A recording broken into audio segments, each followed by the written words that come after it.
The day they bulldozed my great-grandfather's bridge, I knew I'd had enough. Imagine sipping coffee at dawn, the lake still and quiet, and out of nowhere comes this bulldozer in the fog, aiming right for the stone arch that held our community together for 100 years. Yeah, the same bridge some HOA president with more pearls than sense suddenly called an eyesore. You want a hook? Here it is. I turned their $4 million lakefront resort into a muddy parking lot, and I didn't lose a wink of sleep over it. My name's Jake Morrison, civil engineer by trade, stubborn old-school Texan by blood. 3 months before the mess started, I inherited my family's cabin on Lake Morrison.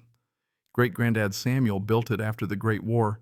Man poured his soul into that bridge, hand-carved limestone blocks from the quarry, turned two muddy banks into a lifeline. That bridge wasn't just some pretty stonework, it was the heart of the lake. Kids ran across it to the swimming hole, fishermen hauled in bass every weekend, neighbors traded tomatoes and gossip. I'd spent my whole life believing some things were untouchable. Guess I was wrong. All was well until Linda Prescott floated into town, moving into a gleaming white house across the lake, part of a shiny new development called Whispering Pines. Pearl's white BMW and a talent for rules, she became HOA president faster than you could say unsweet tea. 6 months later, I got my first taste of Linda's brand of neighborly love, a certified letter official enough to chill your bones, stating my bridge violated community standards. She threatened $500 a day in fines if I didn't knock down the bridge in 30 days. I laughed at first, really. Her development was cow pasture when that bridge went up. But Linda played dirty. Her compliance patrol, two guys who looked like they were moonlighting from a security gig at the mall, showed up at sunrise measuring my grass, snapping photos of my shed, writing me up for everything from my mailbox color to a fishing net visible from the road. Within 2 weeks, I was racking up over $1,000 in fines. My wife Sarah tried to keep spirits up. You've got the law, Jake. They can't just erase a century of history. Still, the pressure was real, and Linda wasn't slowing down. See, what Linda didn't realize, what her whole HOA didn't know, was that my great-granddad didn't just build a bridge. He controlled the dam.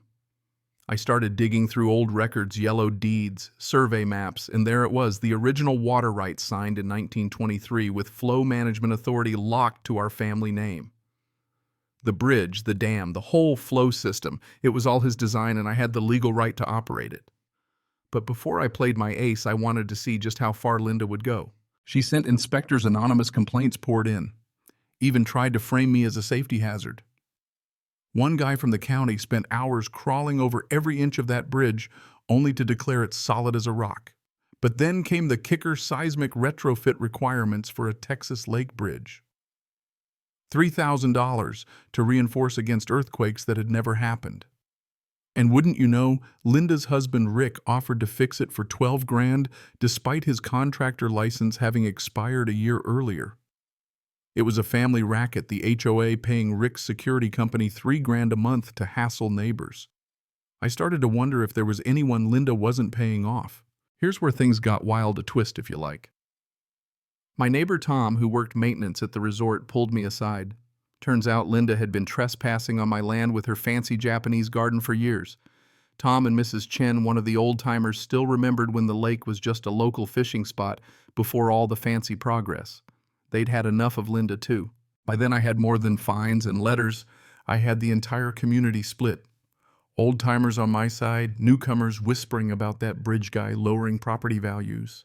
Linda got so desperate she tried bribing Tom to sabotage the dam. When he came to me, voice shaking, I knew I wasn't the only one she was pushing to the edge. Meanwhile, I dug deeper. County archives, blueprints, water flow reports, even the original resort's loan documents, which revealed something Linda definitely didn't know. If the lake level dropped 18 inches for more than 72 hours, the bank could call their $4 million loan immediately. Her empire was built on my water, and if I turned that valve, her grand opening would be a muddy mess. But I didn't want to wreck people's livelihoods only to stop Linda. I called a meeting, offered compromise. Let the bridge stand as a historic landmark. I'd guarantee minimum water levels for the resort, and she could keep her precious architectural committee. In front of everyone, Linda turned lobster red and hissed, "I don't negotiate with terrorists." The board, mostly her cronies, voted her way. Tom called me the next day, saying she'd upped her bribe to $10,000. I filed for an emergency injunction at county court, stacked my evidence high from water rights to Rick's expired license. The judge granted a restraining order halting demolition. Linda went nuclear, spreading rumors, calling the news, even getting the sheriff's office involved. The media circus made it a war zone, old neighbors rallying around my family, newcomers terrified. At the next HOA meeting, Linda's so-called expert condemned the bridge without ever seeing it, just another one of her tricks. But I brought receipts, historical deeds, dam blueprints, Rick's violations, and Tom's secret recordings of Linda's bribes. That was the final straw. With Patricia, a sharp water rights attorney, and Frank, the dam operator, for 30 years, we faced off at the dam, media, sheriff, lawyers, everyone watching. Linda shrieked about environmental terrorism as I showed the sheriff the federal order giving me authority. Frank handed me the wrench. I opened the bypass valves and water started flowing. In 6 hours, the resort's million-dollar docks were sitting in mud, weddings and galas canceled, and Linda's loan called in. She lost everything: her job, her house, even faced charges for embezzling HOA funds and attempted bribery. After the dust settled, the new board, Mrs. Chen and Tom, established the Morrison Bridge Historic District, made my great-grandfather's bridge the centerpiece of the lake, and turned the whole mess into a community celebration.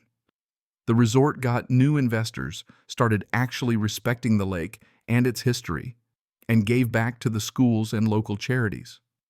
Property values rose, not crashed.